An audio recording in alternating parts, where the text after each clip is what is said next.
اللہ سبحانہ تعالیٰ نے فرمایا قرآن میں مخاطب کرتے ہوئے نبی صلی اللہ علیہ وسلم کو کہ بے شک آپ ہیں عظیم اخلاق پر، کہ اللہ تعالیٰ نے نبی صلی اللہ علیہ وسلم کو عظیم اخلاق عطا فرمائے تھے، اور اللہ تعالیٰ نے ان کو بھیجا اس لیے تاکہ وہ اخلاق کو پرفیکٹ کر سکے. اور انہوں نے کہا بھی حدیث میں کہ میں بھیجا گیا ہوں تاکہ میں اخلاق کو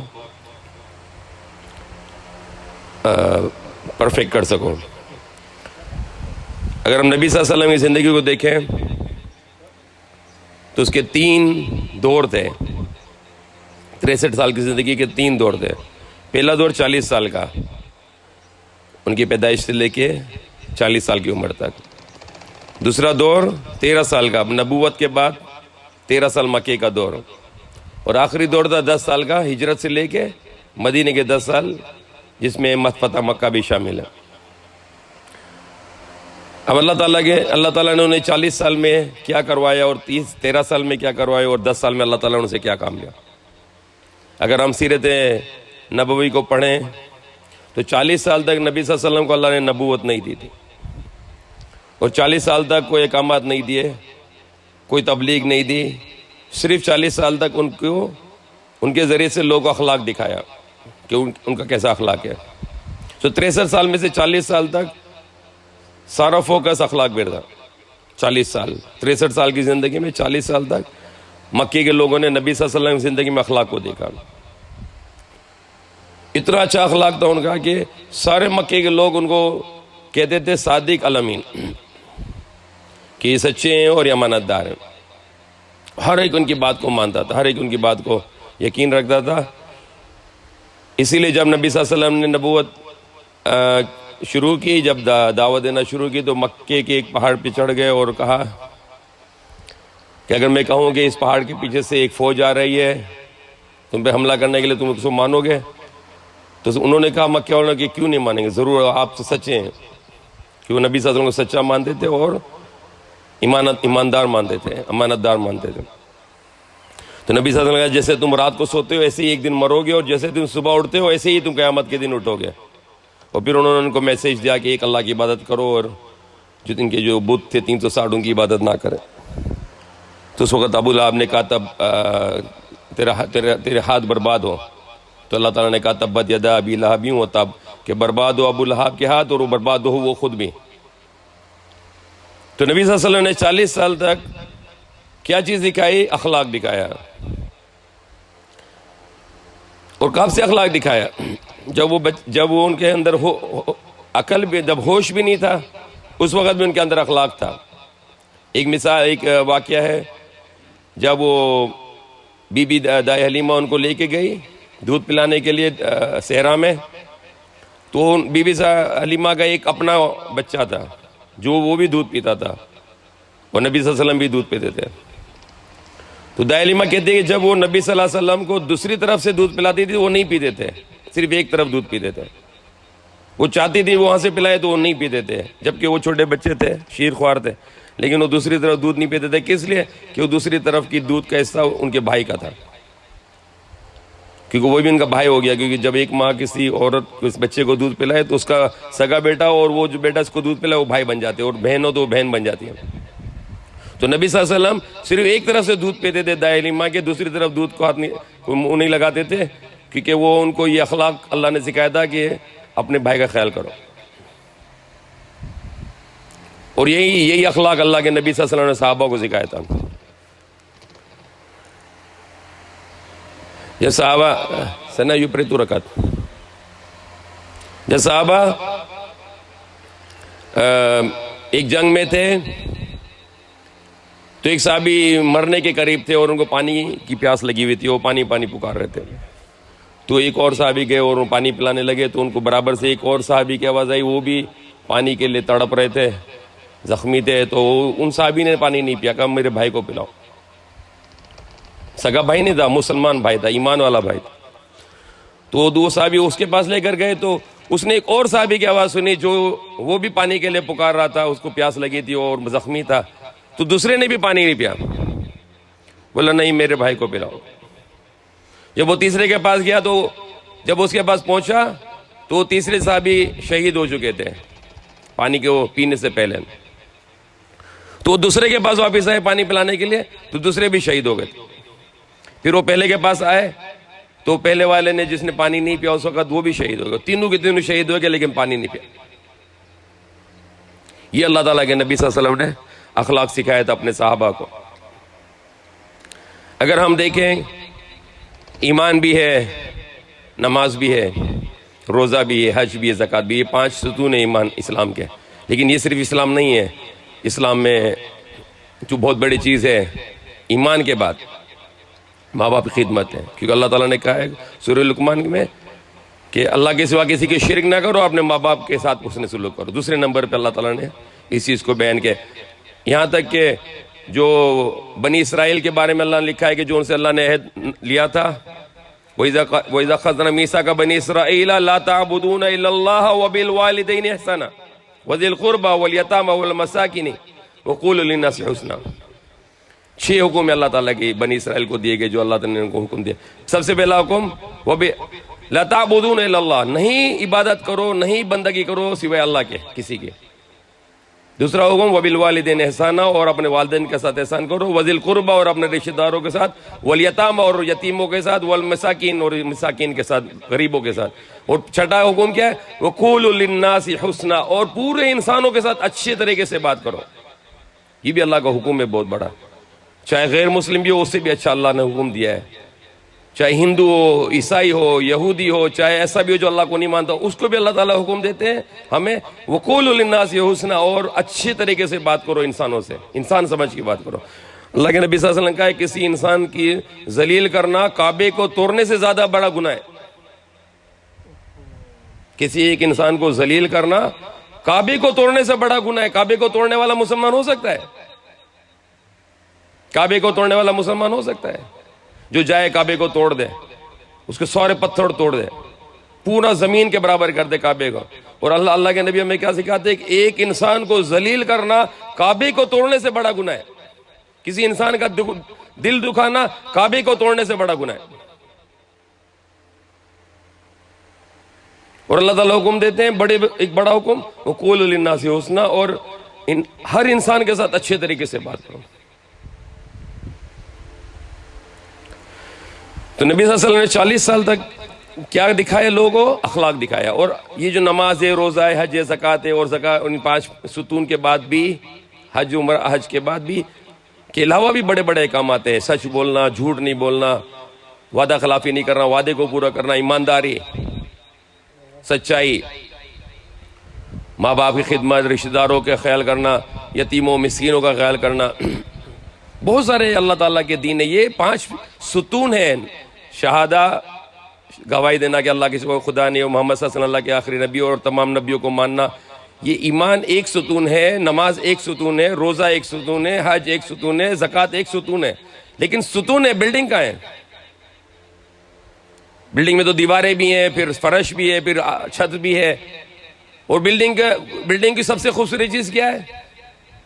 اگر آپ بلڈنگ بنائیں تو اس کی سب سے خوبصورت چیز کیا ہے؟ اس کا پینٹ, اس کا ڈیزائن. اور وہ کیا ہے؟ وہ ہمارا اخلاق ہے. اگر ہماری بلڈنگ بہت اچھی ہو, مضبوط بھی ہو, سب کچھ ہو, لیکن اگر پینٹ نہیں ہوگا, ڈیزائن نہیں ہوگا, کوئی نہیں پسند کرے گا ادھر آنا. تو کیا چیز ہم غیر مسلموں کو اٹریکٹ کر سکتے ہیں اسلام سے؟ ہمارا اخلاق. کتنا امپورٹنٹ ہوگا اخلاق. جب 40 سال تک اللہ نے صرف اسی کی تربیت دی ہے مکے میں لوگوں کو, نبی صلی اللہ علیہ وسلم کے ذریعے, کی اخلاق, اچھا اخلاق. پھر بعد کے 13 سال میں اور احکامات کلمے کی اوپر فوکس تھا, لا الہ الا اللہ, لا الہ الا اللہ, اسی کی ہی سب سے زیادہ تبلیغ کی گئی. پھر باقی سارے احکامات کی جو تفصیل وہ مدینے میں 10 سال میں. لیکن جب مکے سے مدینے گئے, ہجرت کی نبی صلی اللہ علیہ وسلم نے, تو نبی صلی اللہ علیہ وسلم نے نہیں کہا کہ جاؤ اور مدینے والوں کو اللہ کا پیغام دو اور ان کو نماز بتاؤ اور ان کو یہ بتاؤ, کچھ بھی نہیں. سب سے پہلے کیا حکم دیا نبی صلی اللہ علیہ وسلم نے صحابہ کو, جو مہاجرین تھے, جو مکے گئے, انصار کو کیا انہوں نے حکم دیا؟ مہاجرین کو کیا حکم دیا؟ انصار کے ساتھ کیا کرو؟ کہا ان کو ہر ایک کو سلام کرو, ان کو کھانا کھلاؤ, دعوت دو, آؤ ہمارے ساتھ کھانا کھاؤ. کوئی حکم نہیں, کچھ بھی نہیں کہا کہ ان کو اللہ کے بارے میں بتاؤ یا ان کو تبلیغ کرو یا ان کو اور کچھ کرو. نہیں, 2 حکم دیے. جب صحابہ مکے سے مدینے گئے, نبی صلی اللہ علیہ وسلم نے صرف 2 حکم دیے. سب سے پہلے ایک حکم, ہر ایک کو سلام کرو, رشتہ بناؤ ان کے ساتھ میں محبت کا، اور ان کو کھانے کے اوپر بلاؤ، ان کو کھانا کھلاؤ. یہ دو حکم دیے سب سے پہلے، اور یہ دونوں حکم کیا ہے؟ اخلاق. تو جتنا بھی ہمارا دین ہے وہ بالکل بھی اللہ کے یہاں قبول نہیں ہے جب تک اخلاق نہ ہو. مثال دیتا ہوں، پانچ ستون ہیں اسلام کے. اس کے علاوہ بھی بہت سارے چیزیں ہیں جو کرنی ہے، جو ماں باپ کا ساتھ سلوک ہے، رشتہ داروں کے ساتھ، اور پڑوسیوں کا بھی اللہ تعالیٰ نے احکام دیے ہیں. اللہ کے نبی صلی اللہ علیہ وسلم نے کہ جس کا پڑوسی اس کے شر سے محفوظ نہ ہو، وہ اللہ کے نبی قسم کھاتے ہیں وہ مومن نہیں ہے.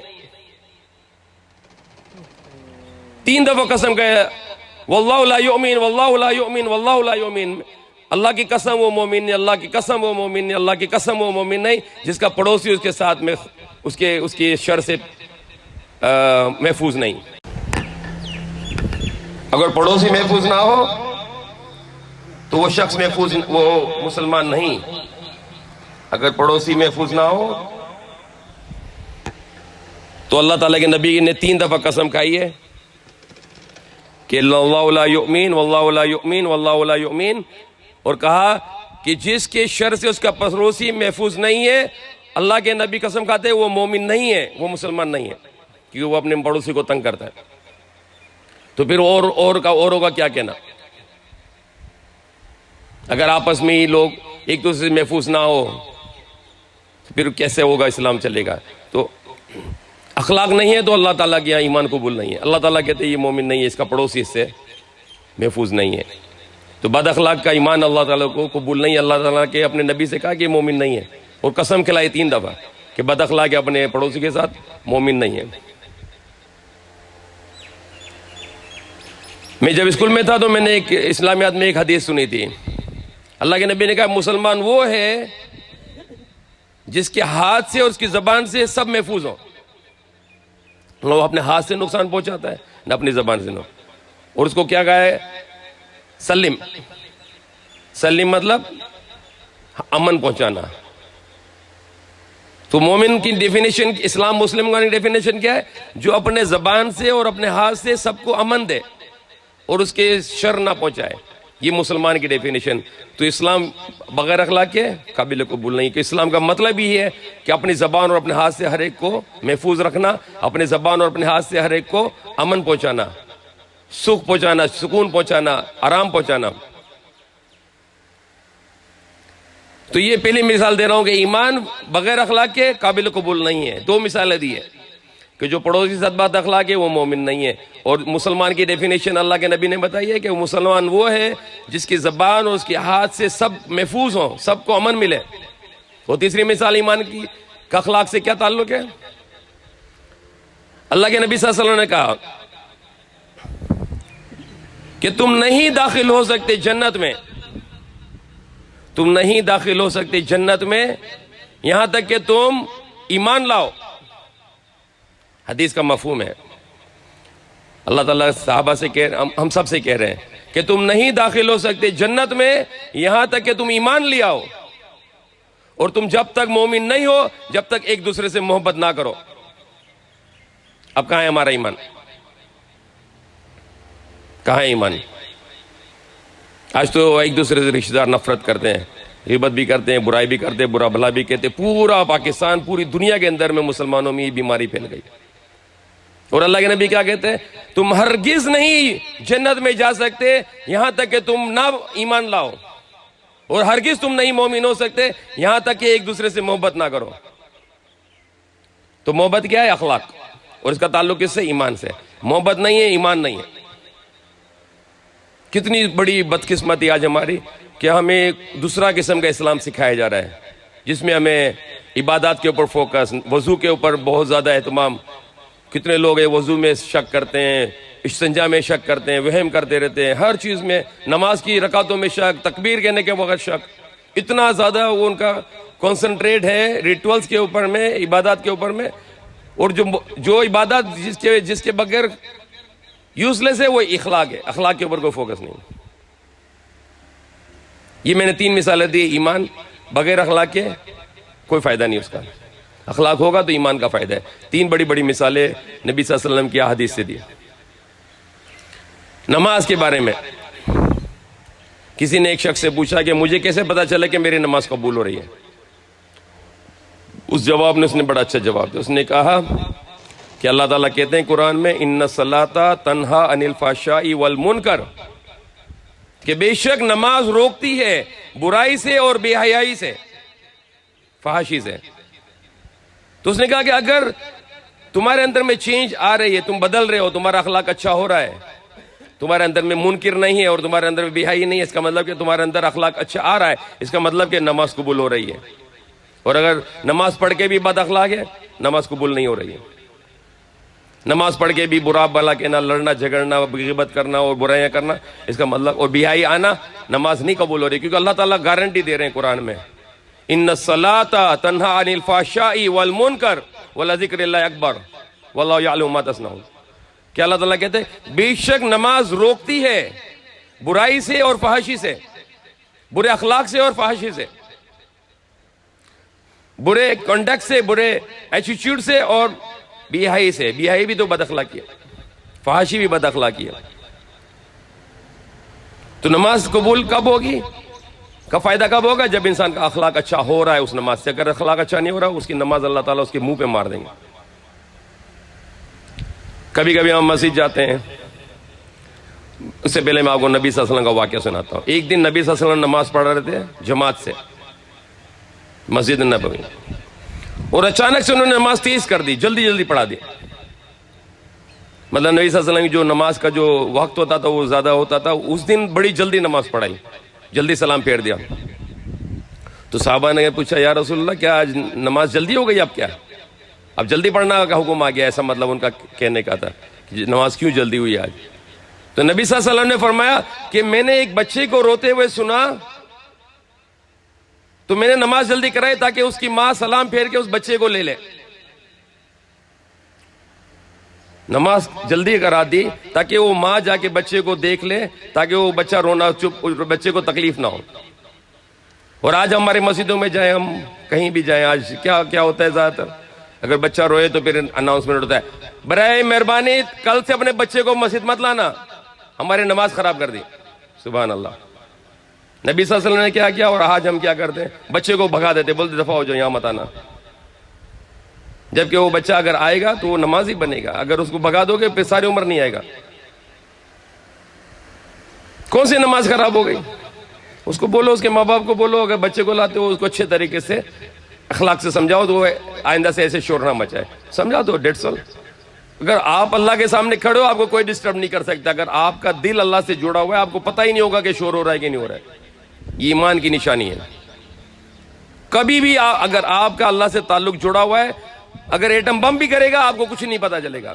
یہ صحابہ کی نماز ہوتی تھی ایسے. جب صحابہ کو کوئی کچھ پروسیجر کرانا ہوتا تھا، جیسے زخم لگایا یا کچھ تیر نکالنا ہے یا کچھ نماز جنگ کے دوران، تو کیا کہتے تھے؟ جب ہم نماز شروع کر دیں جب نکال دینا، ہمیں پتہ ہی نہیں چلے گا. کیوں نہیں پتہ چلے گا؟ کیونکہ ان کی نماز اصل نماز تھی، ان کا تعلق اللہ سے جڑا ہوا تھا، ان کو پتہ ہی نہیں چلتا تھا. ہمیں کیوں پتہ چلتا ہے کہ بچہ شور کر رہا ہے؟ اگر ہمارا اللہ سے تعلق ہو ہمیں کیوں پتہ چلتا ہے؟ تو یہ اللہ تعالیٰ اس کی سمجھ دے کہ یہ چیزیں جتنی بھی ہیں یہ جب قبول ہوتی ہیں جب ہمارا اخلاق اچھا ہو. تیسری مثال زکوٰۃ کی ہے، صدقے کی ہے. اللہ تعالیٰ کہتے ہیں کہ وہ صدقہ جس کے بعد میں تکلیف ہو اس سے بہتر ہے کہ صرف اچھا الفاظ کہہ دو، اچھا جملہ کہہ دو. صرف جیسے کیا ہوتا ہے، لوگ کسی کو دیتے ہیں، کچھ زکوٰۃ دیتے ہیں، صدقہ دیتے ہیں، آٹا دیتے ہیں، کہتے تو روز آ جاتا ہے، شرم نہیں ہے تیرے منہ پہ؟ کوئی کتنا بے شرم انسان ہے، روز آ جاتا ہے. تو اللہ تعالیٰ منع کرتا ہے، کہتا ہے ایسا صدقہ مت دو، صرف اچھا الفاظ کے دو. صرف کیونکہ اس کا دل دکھا دیا، صدقہ دینے کا کیا فائدہ؟ اللہ تعالیٰ نہیں قبول کرتے اس صدقے کو جس میں درد، تکلیف اور اذیت ہو.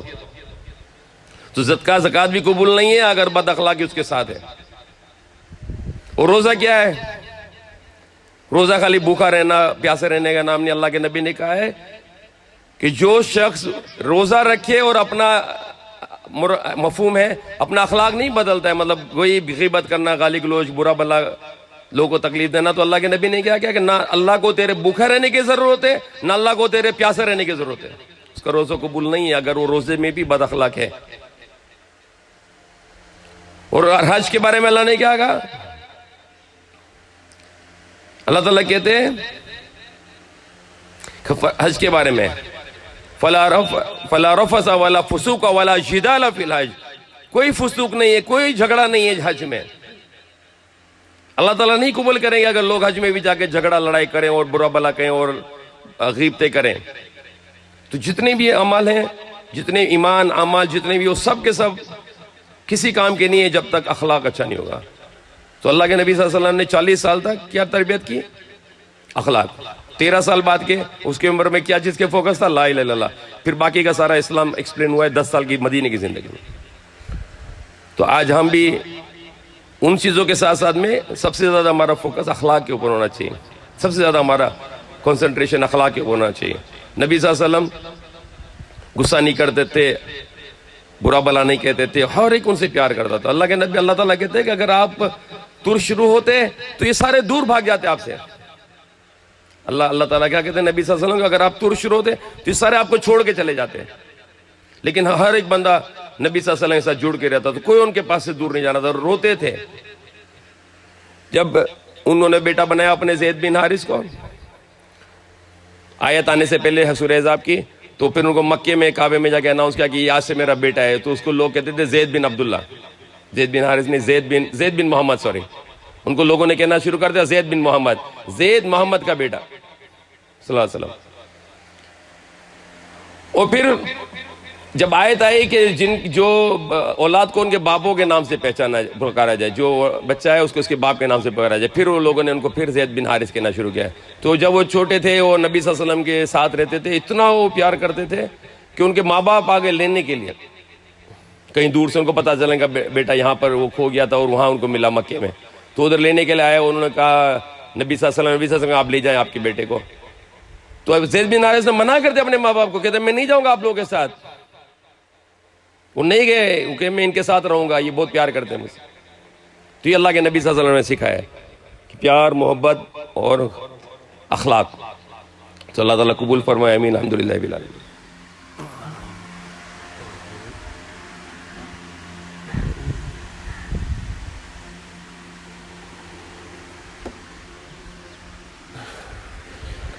الحمد للہ الذی نحمده ونستعینه ونستغفره ونؤمن به ونتوکل علیہ ونعوذ باللہ من شرور انفسنا ومن سیئات اعمالنا ومن يهد الله فلا مضل له ومن يضلل فلا هادي له ونشهد ان لا اله الا الله وحده لا شريك له ونشهد ان محمدا عبده ورسوله وقال الله تعالى لعنة الله على الكاذبين وقال الله تعالى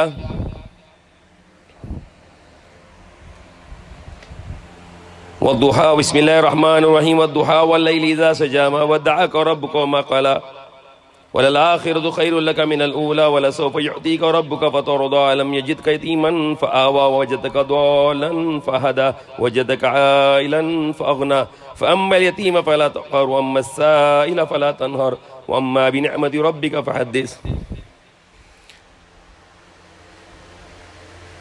اللہ تعالیٰ کہ نبی صلی اللہ علیہ وسلم نے ہمیں دین سکھایا اور ہمیں یہ بتایا کہ ایمان مومن کون ہوتا ہے، مسلمان کون ہوتا ہے، کافر کون ہے، مشرک کون ہے، اور جو سب سے جو برا ہوتا ہے انسان ہوتا ہے منافق۔ منافق سے برا کوئی بھی نہیں ہے، نہ قرآن میں نہ حدیث میں۔ اللہ تعالیٰ قرآن میں کہتے ہیں جو منافق ہوگا وہ سب سے نیچے درجے میں ہوگا جہنم میں، کافروں سے بھی نیچے، مشرکوں سے بھی نیچے، فاسقوں سے بھی نیچے۔ اللہ کے نبی صلی اللہ علیہ وسلم نے ہمیں بتایا کہ منافق کون ہے، ان کو نہیں پتا تھا، اللہ کے نبی صلی اللہ علیہ وسلم کو نہیں پتا تھا منافق کون ہے، الا یہ کہ اللہ تعالیٰ نے وحی کر دی۔ نبی صلی اللہ علیہ وسلم تو جو سب سے بڑا منافق تھا مدینے میں، اس کی بھی نماز جنازہ پڑھنے جانے لگے جب ان کا بیٹا آیا جو مومن تھا، اور ان کو اپنا کرتا بھی دیا کہ جاؤ اپنے، جب بیٹے نے مانگا تو اپنا کرتا بھی دے دیا کہ جاؤ اس میں اس کو کفن دے دو۔ اور نبی صلی اللہ علیہ وسلم کو جب اللہ نے وہی بھیجی تو وہ انہوں نے بتایا، پھر وہ حذیفہ تھے ان کے ایک بڑے کلوز صحابی رازدان تھے، ان کو بتایا کہ کون کون ان کے درمیان میں منافق ہیں۔ وہ بڑے بڑے صحابہ حذیفہ سے آگے پوچھتے تھے رضی اللہ عنہ، ہمیں بتا دو ہمارا نام تو نہیں ہے وہاں پہ۔ ابو بکر عمر بھی آگے پوچھتے تھے حذیفہ ہمیں بتاؤ ہمارا نام تو نہیں ہے ان منافقوں میں، اور حذیفہ نے پھر بتا دے نہیں آپ کا نام نہیں ہے۔ تو منافق ہمیں نہیں پتا ہے کون ہے، اللہ کے نبی کو بھی نہیں پتا تھا، سوائے اللہ کو اس کو پتا ہے کہ دلوں میں کیا ہوتا ہے، اگر ایمان ہے یا نہیں ہے. کہ منافق وہ ہوتا ہے جس کے دل میں ایمان نہیں ہے اور اس کی زبان کے اوپر میں ایمان ہے. وہ کہتا ہے میں مومن ہوں مگر دل میں ایمان نہیں ہے.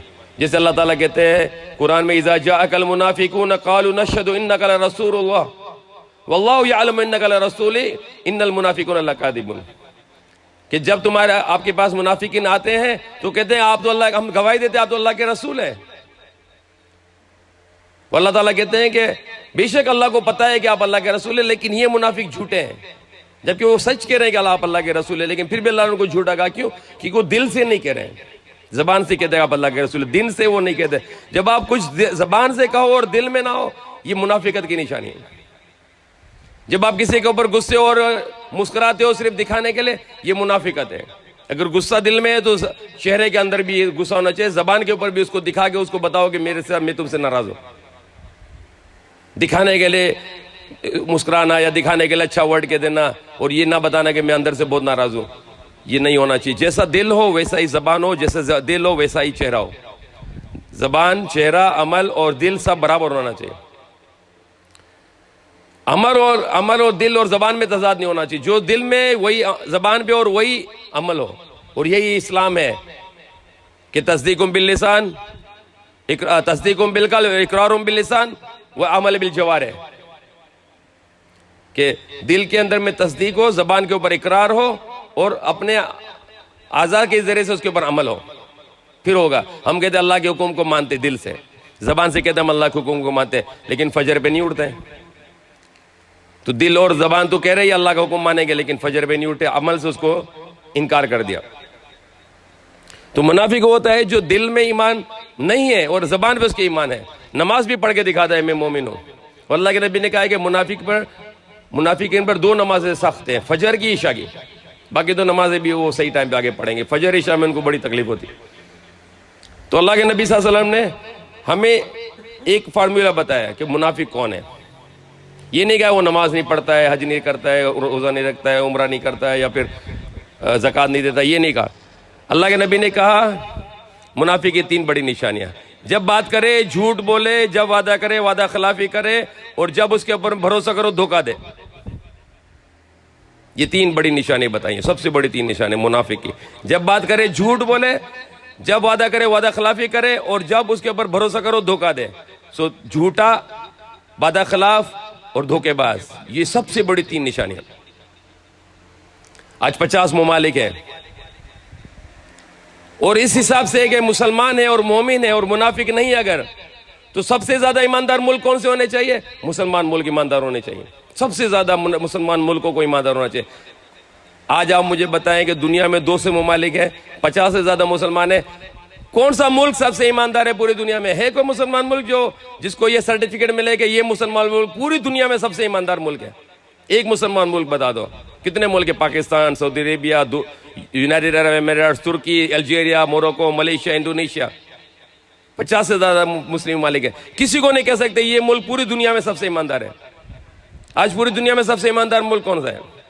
سب سے ایماندار ملک پوری دنیا میں جاپان ہے. دھوکہ نہیں دیتے ہیں، جھوٹ نہیں بولتے ہیں، چیز اچھی ہے. جو چیز پاکستان کی بنی ہوئی ہے وہ اگر 1000 کی ملے گی آپ نہیں لوگے، 10,000 کی جاپان والی لے لوگے جا کے. بولے کہ یہ اس پہ بھروسہ ہے مجھے. 10,000 کا پرزہ ہوگا گاڑی کا جاپان کا، وہ خریدے گا. 1000 کا پاکستانی بولے نہیں چاہیے، یہ کچرا ہے. کیوں؟ کہ ایمانداری نہیں ہے. جو دھوکہ دے اس کو ہم کیا کہتے ہیں ہمارے اردو زبان میں؟ ہم کہتے ہیں بے ایمان. وہ بے ایمان کا مطلب کیا؟ ایمان نہیں ہے. اور جو دھوکہ نہ دے اس کو ہم کیا کہتے ہیں؟ ایماندار، ایمان والا ہے. اور یہی اللہ کے نبی نے کہا ہے من خان فلیس منا، جو دھوکہ دے ہم میں سے نہیں ہے. اللہ کے نبی نے کہا ہے مومن دھوکے باز بھی نہیں ہو سکتا، مومن جھوٹا بھی نہیں ہو سکتا ہے. اور میں حدیث پڑھی تھی اسکول میں، لا دین لہ لمن لا عہد لہ، اس کا کوئی دین نہیں جس کا کوئی وعدہ نہیں. اللہ کے نبی سے پوچھا کیا یا رسول اللہ کیا مومن بزدل ہو سکتا ہے؟ اللہ کے نبی نے کہا ہو سکتا ہے. کیا مومن کنجوس ہو سکتا ہے؟ اللہ کے نبی صلی اللہ علیہ وسلم نے کہا ہاں مومن کنجوس ہو سکتا ہے. پھر پوچھا یا رسول اللہ کیا مومن جھوٹا ہو سکتا ہے؟ اللہ کے نبی نے کہا نہیں، مومن جھوٹا نہیں ہو سکتا، کبھی جھوٹ نہیں بولے گا. اللہ کے نبی نے کہا کہ جھوٹ برائی کی طرف لے جاتی ہے اور برائی جہنم کی طرف لے جاتی ہے، اور برائی جہنم کی طرف لے جاتی ہے. جھوٹ برائی کی طرف لے جاتی ہے، وکٹنس، اور برائی جہنم کی طرف لے جاتی ہے. انسان جھوٹ بولتا رہتا ہے یہاں تک کہ اللہ کے یہاں اس کو کاذب لکھ دیا جاتا ہے, یہ جھوٹا ہے. اور اللہ کے نبی صلی اللہ علیہ وسلم نے کہا کہ مفہوم حدیث کا کہ سچ بولنا اچھے اخلاق کی طرف لے جاتا ہے اور اچھا اخلاق انسان کو جنت کی طرف لے جاتا ہے. ایک انسان سچ بولتا رہتا ہے, ایک شخص سچ بولتا رہتا ہے یہاں تک کہ اللہ کے یہاں اس کو صدیق لکھ دیا جاتا ہے کہ یہ صدیق ہے, یہ سچا ہے. تو یہ ساری چیزیں ہیں جو سمجھنے کی, سوچنے کی ہیں کہ ہم زیادہ سے زیادہ ہمارا جو فوکس ہو وہ ہمارے اخلاق کی طرف ہو. آج اخلاق برباد ہو چکے ہیں اور یہ قیامت کی نشانی ہے. ایک اور چیز جو میں شیئر کرنا چاہتا ہوں کورونا وائرس اور لاک ڈاؤن کے حوالے سے, کہ آج پوری دنیا میں لاک ڈاؤن کو ایک حل سمجھا جا رہا ہے جو حل نہیں ہے. جب 100 سال پہلے اسی قسم کی وبا آئی تھی تو اس کا حل یہ تھا کہ لوگ دھوپ میں بیٹھتے تھے, مریضوں کو بھی دھوپ میں اور کھلی ہوا میں بٹھاتے تھے تاکہ کھلی ہوا میں وہ پھیپھڑوں کی ہوا چینج ہوتی ہے تو وائرس نکل جاتا ہے اس سے. لیکن اگر گھروں کے اندر میں بند ہوگا اور چھوٹے چھوٹے گھروں میں رہیں گے تو گھر کی آب و ہوا میں وہ وائرس ہر وقت پھیلتا رہے گا, منہ سے ناک سے نکل کے, اور لوگ کے پھیپھڑوں میں جا کے ان کو وہ بیمار کر دے گا اور بہت زیادہ وہ کمپلیکیٹ ہو جائیں گے. تو حال اس کا باہر نکلنا ہے تو لاک ڈاؤن بالکل خلاف ہے اس کے کورونا وائرس کے. اور یہ کورونا وائرس اندر بہت زیادہ اسٹرانگ ہو جاتا ہے, باہر وہ ختم ہو جاتا ہے کیونکہ باہر کی ہوا ایک نہر کی طرح ہوتی ہے. وہ ہمارے پھیپھڑوں کو انہیل کرتے ہیں, ہم سانس لیتے ہیں, سانس نکالتے ہیں تو ہمارے پھیپھڑوں بالکل صاف ہو جاتے ہیں اور ہم اس وبا سے محفوظ ہو جاتے ہیں. تو آج پوری دنیا کو لوگوں کو گھروں کے اندر بھیجا جا رہا ہے جس کی وجہ سے اموات بڑھ رہی ہے. آپ ساری دنیا کے گرافز دیکھیں, جہاں جہاں پہ لاک ڈاؤن شروع ہوا وہاں پہ کیسز بڑھتے گئے اور اموات بڑھتی گئی ہے. اور سب سے بڑی مثال ہے کیا ہے آج پاکستان کی گورنمنٹ کے اور تمام گورنمنٹوں کے لیے, کہ آپ دیکھیں کہ ایک ملک ہے انڈیا جہاں پہ ایک جگہ ہے جس کا نام کشمیر ہے, جہاں پہ 9 مہینے سے لاک ڈاؤن ہے,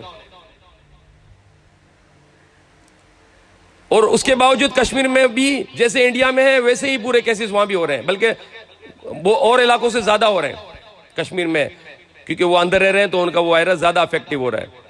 تو اگر لاک ڈاؤن 9 مہینے میں بھی وہ کچھ نہیں ہوا ہے تو ہمارے 1-2 مہینے سے لاک ڈاؤن کیا 12 مہینے کر دو لاک ڈاؤن, سارے لوگ یہاں تباہ برباد ہو جائیں اور لاکھوں کروڑ لوگ یہاں مر جائیں. تو لاک ڈاؤن ایک جہالت ہے, ایک بلائنڈ قدم ہے جس کے کوئی پروف نہیں ہے, نہ سائنٹیفکلی نہ لاجیکلی. تو اس کو ختم کرنا چاہیے, لوگ باہر جائیں, صرف ماسک لگا لیں کیونکہ یہ منہ سے پھیلتا ہے, ناک سے پھیلتا ہے, وہ منہ سے اور ناک سے اندر جاتا ہے. اگر سب نے ماسک لگایا ہوگا تو کوئی بھی مسئلہ نہیں ہوگا. مسجدوں میں جائیں, برابر کھڑے ہونے سے کچھ نہیں ہوتا ہے, یہ صرف آمنے سامنے بیٹھنے سے ہوتا ہے, اور وہ جب ہوتا ہے جب ماسک نہ لگائے ہو. تو یہ بہت زیادہ ایک بہت بڑا پرابلم ہے. ایک ایکسپرٹس بتا دے گا اگر امریکہ میں لاک ڈاؤن کنٹینیو ہوا تو $4,000 ارب کا نقصان ہوگا, $4 ٹریلین کا نقصان ہوگا. تو امریکہ تو ہو سکتا ہے برداشت کر لے, ہمارے سے جو اور غریب ممالک ہیں ان کا کیا ہوگا. تو یہ بہت ضروری ہے کہ ہم آواز اٹھائیں اس لاک ڈاؤن کو پورے پاکستان بلکہ پوری دنیا میں ختم کیا جائے اور لوگ یوزول زندگی گزاریں. اللہ تعالیٰ قبول فرمائے, آمین. اللہ ملائکۃ یصلون علی الانبیاء الذین آمنوا صلی اللہ علیہ وسلم تسلیما, اللهم صل علی محمد وعلی آلہ وصحبہ وسلم. ربنا آتنا فی الدنیا حسنۃ وفی الآخرۃ حسنۃ وقنا عذاب النار, آمین. یا اللہ ہمارے رب ہمیں دنیا میں اچھائی دیجیے, ہمیں آخرت میں اچھائی دیجیے, ہمیں آپ کے غصے سے اور جہنم کے عذاب سے بچائے, آمین. یا اللہ پاک ہمیں آپ کی رضا اور جنت الفردوس میں بلند و بالا درجہ عطا فرمائے, آمین. یا اللہ پاک ہم پر رحمت فرمائے, اللہ پاک ہمیں معاف فرمائے, اللہ پاک ہمیں ہدایت دیجیے, آمین. اللہ پاک ہماری حفاظت فرمائے, آمین. اللہ پاک اس بیماری کو پوری دنیا سے ختم کر دیجیے, آمین. اللہ کا مکہ مدینے اور تمام مساجد کو کھلوا دیجیے, آمین. اللہ پاک ہم آپ سے تمام شاہی مانگتے جو آپ کے نبی اور تمام نیک لوگوں سے مانگی, آمین. اللہ پاک میں آپ کہنا چاہتے ہیں تمام برائے کو شر سے صاحب کے نبی اور تمام نیک لوگوں نے آپ کی پناہ چاہیے, آمین. اللہ پاک تمام دعا کو قبول فرمائے, جو مانگی ہو جو نہیں مانگی وہ بھی, آمین. اللهم صل علی محمد وعلی آلہ وصحبہ وسلم. ربنا تقبل منا انک انت السمیع العلیم وتب علینا مولانا انک انت التواب الرحیم. سبحان ربک رب العزۃ عما یصفون وسلام علی المرسلین, الحمد للہ رب العالمین.